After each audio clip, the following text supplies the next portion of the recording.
నిజంగా చెప్పాలంటే మొదటి బడ్జెట్ కదా, ఈ రాష్ట్రానికి ఏమన్నా దశ దిశ ఇస్తారేమో అని ఆశించాం.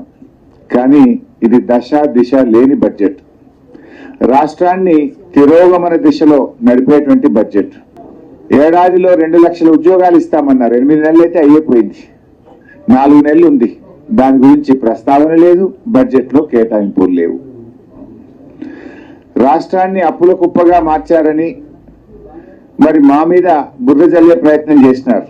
మరి మీరేం చేశారు?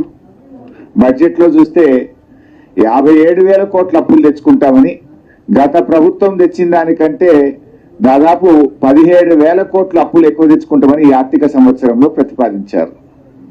పోయినసారి నేను ఆర్థిక మంత్రిగా ప్రవేశపెట్టిన బడ్జెట్లో 40,000 కోట్లు ఎఫ్ఆర్బిఎం అప్పుల కింద నేను ప్రతిపాదిస్తే గౌరవనీయులు భట్టి గారు 57,000 కోట్లు ప్రతిపాదించారు. అంటే ఇంకో 17,000 కోట్లు బడ్జెట్ బారోయింగ్స్ లో ఎక్కువ చూపించారు.